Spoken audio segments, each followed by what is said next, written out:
All right, in this module, we're going to be talking about a cybersecurity consulting methodology.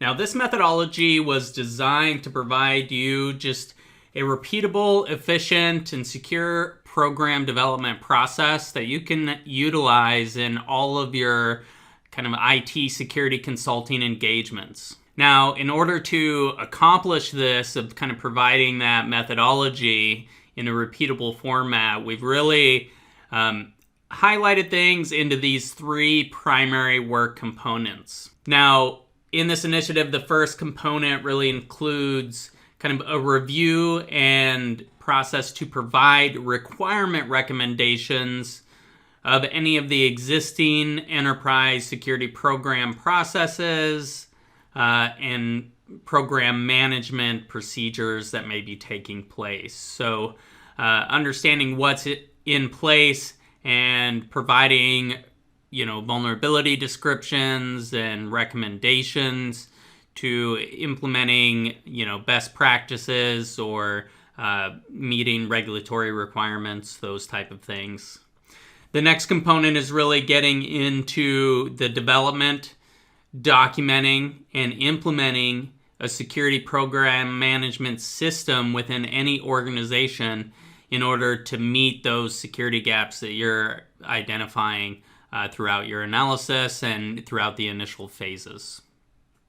So that's going to be key here, and we're providing you a number of tools and resources and additional training in all of these areas for the Cybersecurity Consultants Network program. And so that gives you the opportunity to then leverage those skills and expertise in your consulting engagements, as well as provide you the resources to be able to leverage those effectively, creating that repeatable format. And then the last really initiative component here is to develop that security performance reporting dashboard. So it's great that you're able to identify, prioritize, provide recommendations, do some development documentation for the further maturement of this organization's security programs. But now you need to be able to communicate everything that you've done up to management and throughout the organization. So the development of this performance reporting dashboard is key, and it incorporates security program risks and vulnerabilities, those remediation efforts that are taking place, kind of the security team's performance and program management metrics, so how also the management team is performing on their security duties. And that can all be used to enable more effective business decisions throughout your security team management practices, right? So depending on the size of your organization, what that looks like, maybe it's all outsourced and you're just kind of holding those key management aspects, or you have a security team, one person, 5 people, whatever it may be, and you're actually able to show how those resources are being utilized and how you're progressing on your initiatives. So that's really what we're going to get into in this consulting methodology. And those are going to get further broke down as we get into the details.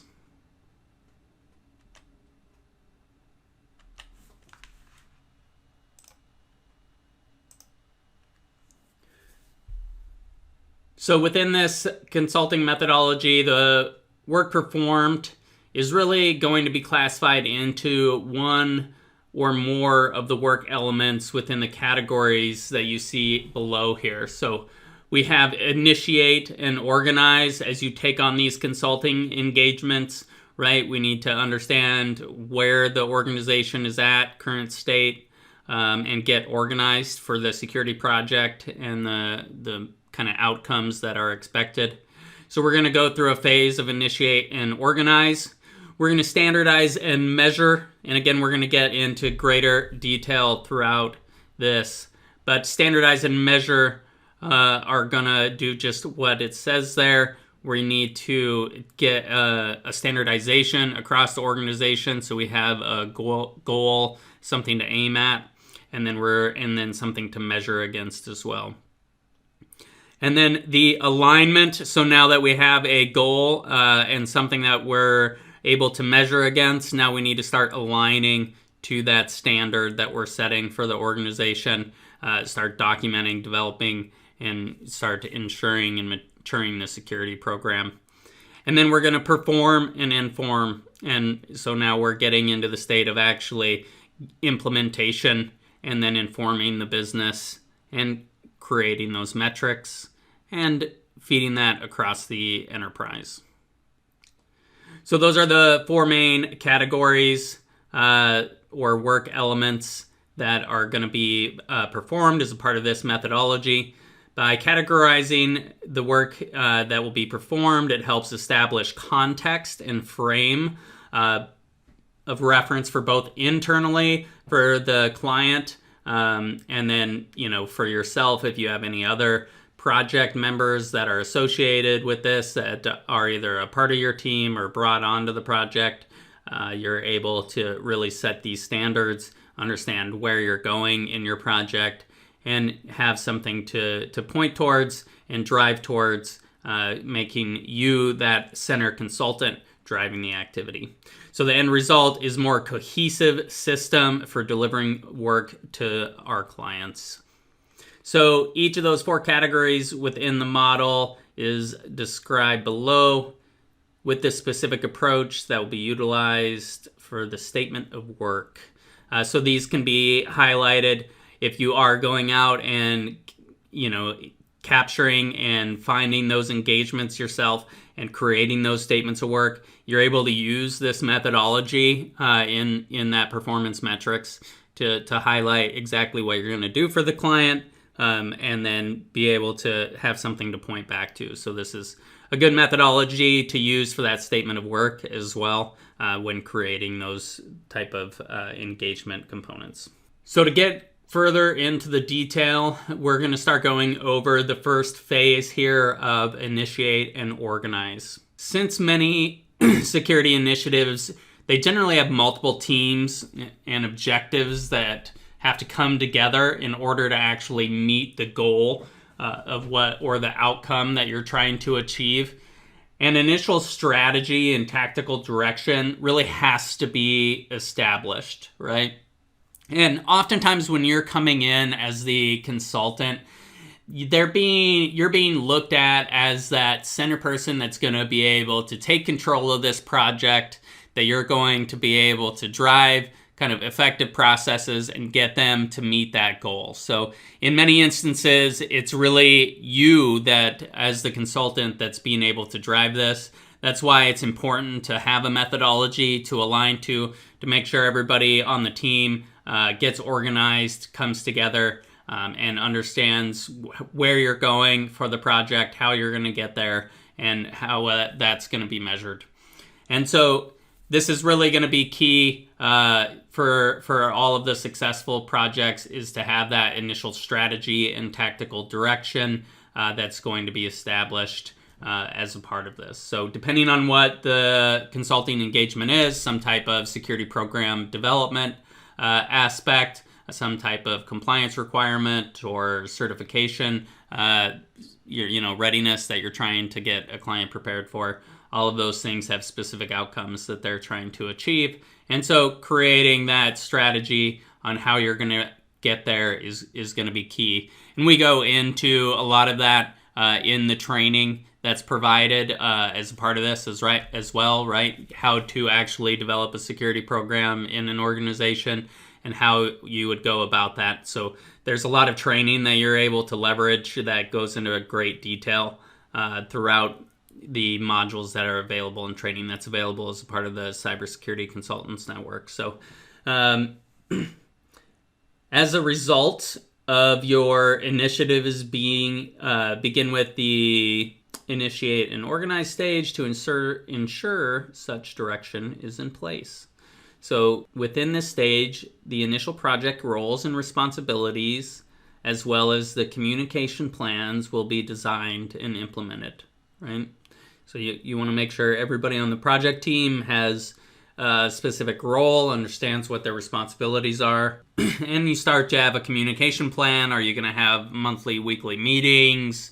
Are you doing everything over email? Is there some kind of central database repository, whatever is needed there, how that fits into the business operations and things of that nature, right? In many cases, when you're going through this phase, you don't want to recreate the wheel. Something to highlight is to always look at what the current business operations and workflows are and try and work within that model.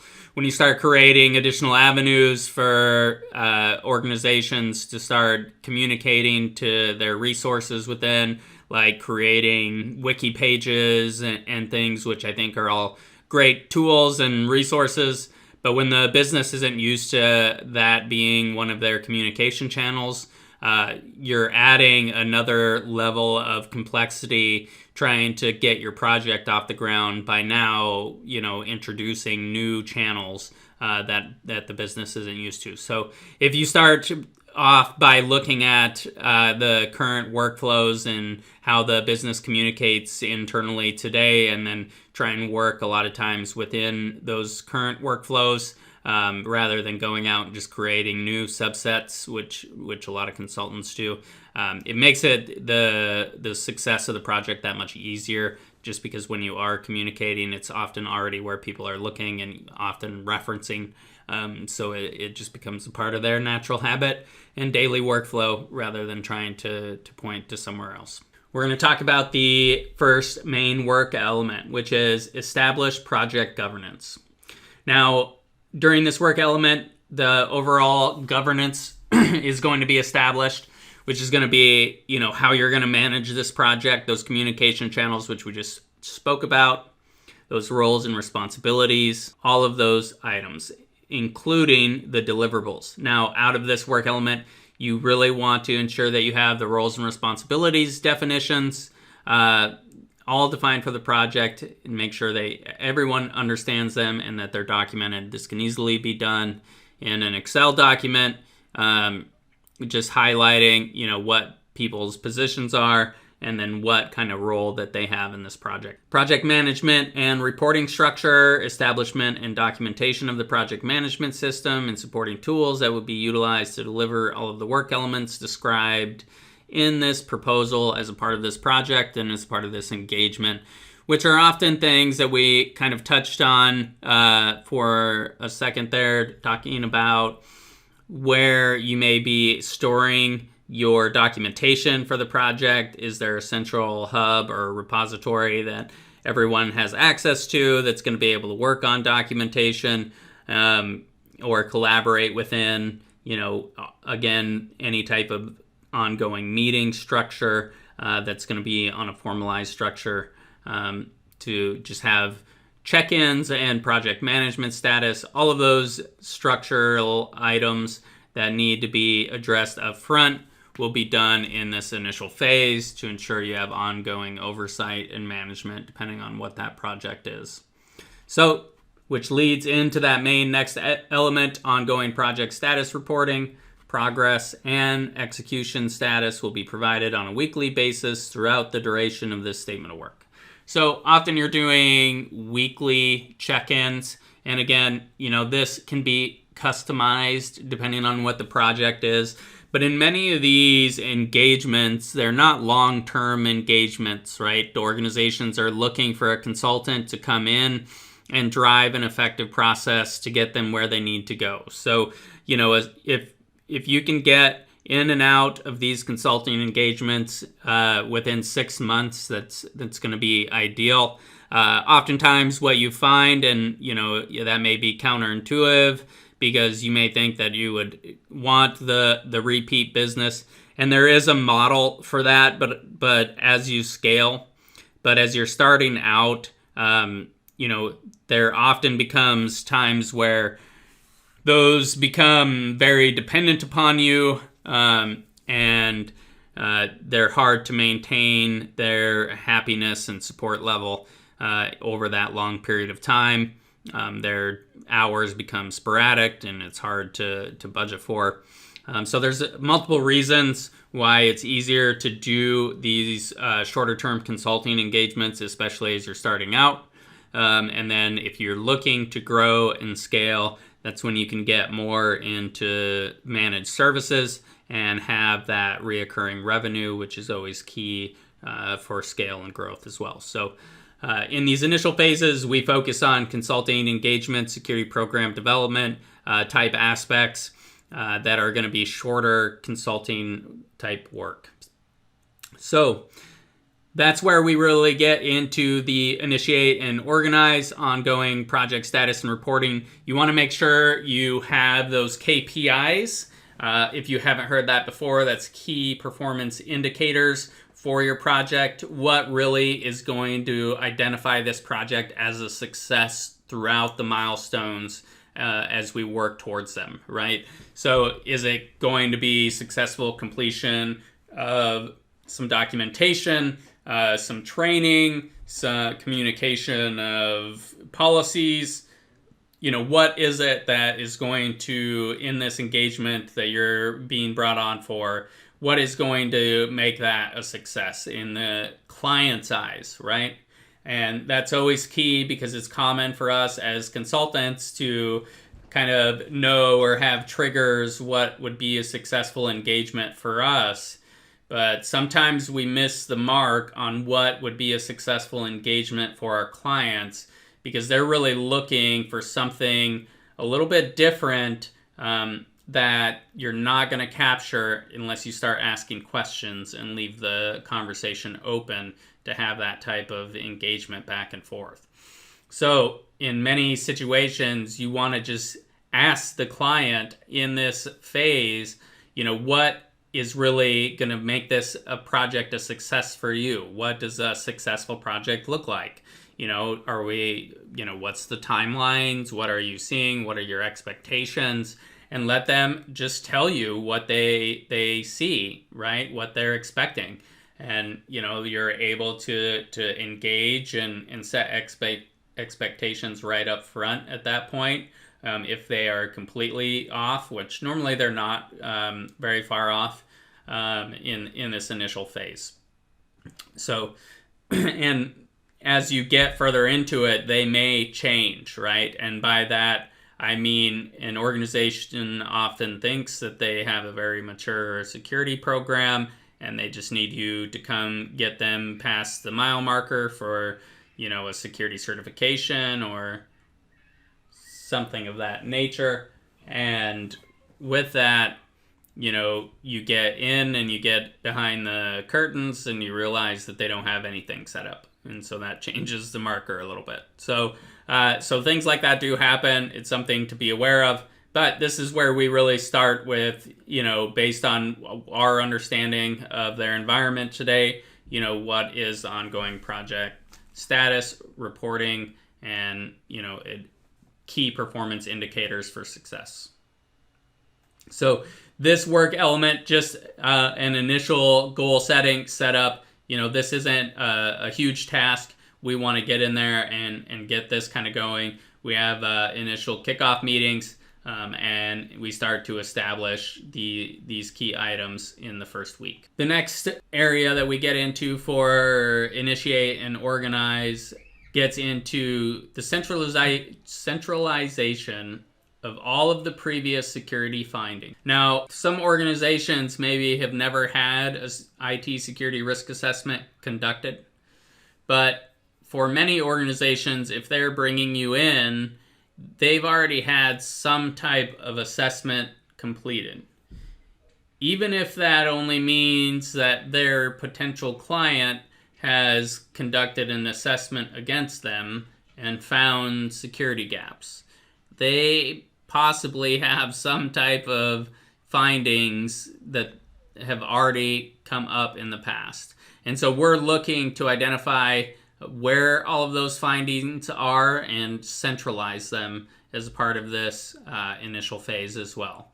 So the key reasons we want to look at all of the previous findings is they did have some merit at some point. So assessments are a point in time, right? So depending on how old those assessments were, or the documentation is that you're finding, at that time, those were findings of merit. So in many cases, organizations don't fully remediate these findings, or it takes them a very long time before they actually get through the remediation process.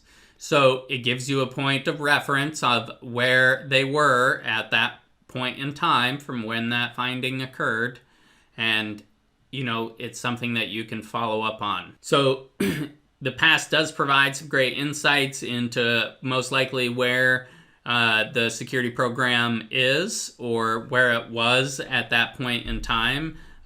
So it lets you know, if they had a security program whatsoever, if there were just some minor security gaps, but overarching, they had a pretty mature processes, but maybe the documentation wasn't there. It's going to give you some insights into what really needs to happen, right? If you're really looking at a lot of security gaps and not having things implemented, or if implementation is there but documentation is the gap. So there's a lot of things to look at and capture from those insights.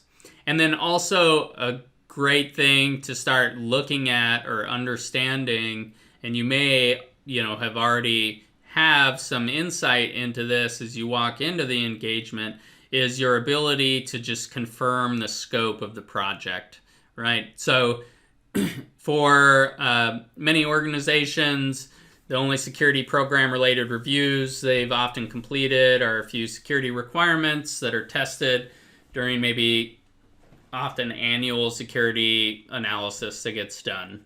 So understanding what gets done and what's scoped into those assessments, if those assessments are based around HIPAA because you're working with some type of patient data, or you have that as a regulatory requirement that you're facing, maybe there's PCI data in there and those were the scopes. So getting a sense of what was scoped into these previous findings gives you an understanding of what likely should be scoped into these security projects. So sometimes you may walk in and organizations or clients tell you, there's no patient data, there's no payment card information as a part of this solution that we need you to help us ensure is meeting security best practices and kind of document out what our procedures, security procedures are for this. So, but then when you really start asking questions and getting into it and looking at the previous assessments that were done, they're all, like HIPAA related assessments, and the findings talk about patient data. And so, it starts to really show some light that you need to start asking additional questions and confirming the scope of your project. And maybe they're in line, but there's opportunity there to identify gaps, making sure that you're working in your project with the right scope and have the right look at what the architecture is behind the organization, so that you're documenting it out and getting the client really where they need to be. Sometimes when they're asking for the support and the question, they don't 100% understand what that end goal needs to look like. They just kind of have a general understanding. So sometimes you need to help them taking a look at their environment and guiding them. And that's really the path of the consultant, right, is to help guide their clients to be able to drive successful business. Inside of this initiate and organize phase, where we're collecting all of the centralizing all of the previous assessment findings, we then need to start documenting all of that. So all of the findings and reports, once they're acquired, we're going to centralize them into kind of a risk register or corrective action plan, and start correlating them to actually remediation reports and findings. You can document where that came from, so it's highlighted, hey, you were made aware of this finding at this report from this year, here's the requirement area. So you can kind of see an example of a corrective action plan, and there's a template available as well inside the consultants network for that you can start centralizing all of these findings into So it gives you the opportunity to provide some risk ratings and provide some management responses, set up that corrective action plan that's going to take place, associate who's responsible for those items, and start just documenting them so you have a centralized risk register from a security governance perspective. The other aspect that you have to get into is establishing a security program manager role at this point. So you're really starting to understand and ensure that the scoping of your project is in place. You have your findings and centralizing everything that you need with where the current state of the project and program is with the client. So identifying that person internally in the client organization that has some type of program manager role over this project that's going to be able to assist you with any of the scoping, assist you with scheduling and budgetary items. That person's going to be key at this point because you're going to have to start working through those remediation efforts. So having somebody with internal access for scheduling and all of that is going to be key because you need that internal resource. You're an outside consultant at this point, and you need that internal resource that's going to help drive this project to success. So identifying that person, and maybe you already know who that person is, and just, documenting that role as part of the roles and responsibilities is really going to be key there.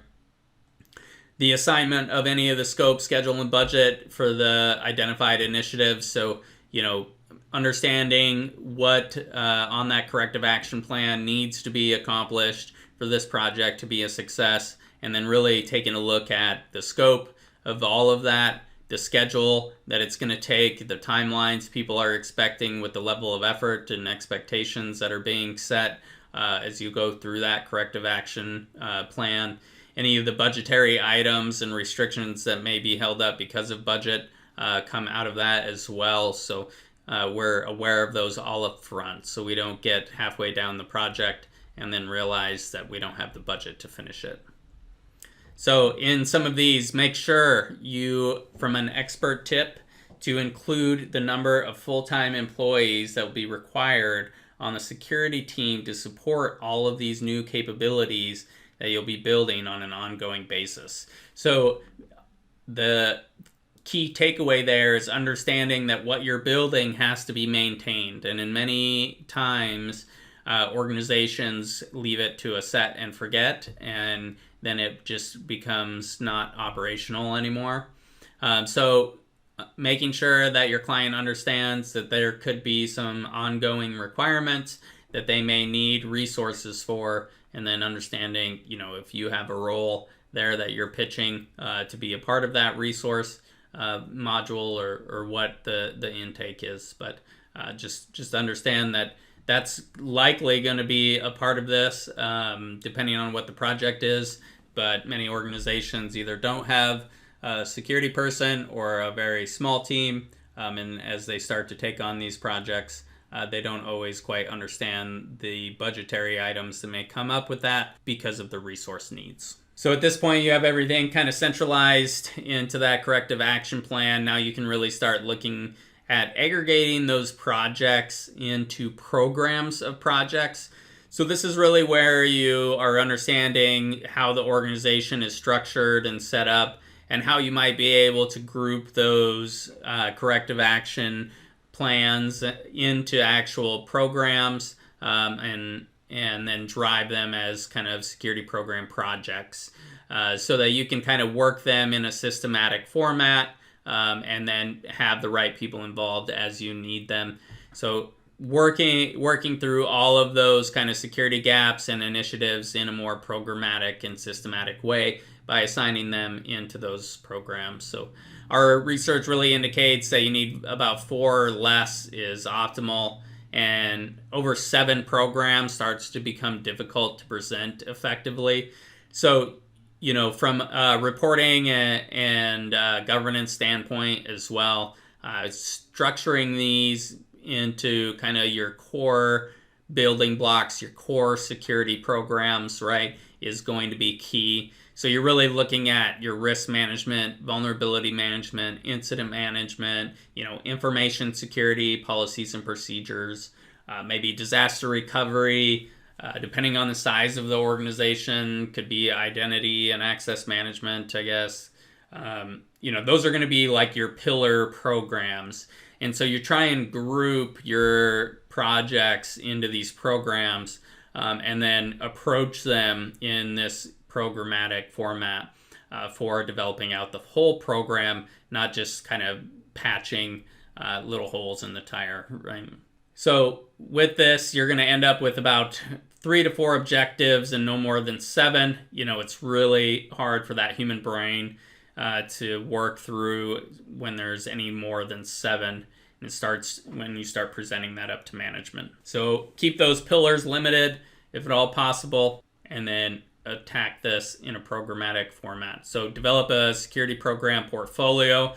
This is really derived from all of those previous security findings in the environment, and this is simply just that aggregation and finalization of converting findings and recommendations to projects and programs of projects to objectives. So, this allows you a clear reporting structure all the way up to management and throughout the project structure to say, here's where we're at. Here are all the findings that are key for and in scope for this project. Here's everything that we kind of need to get done and associate it as a program development project. And then, driving that up as your objectives and reporting that up as management.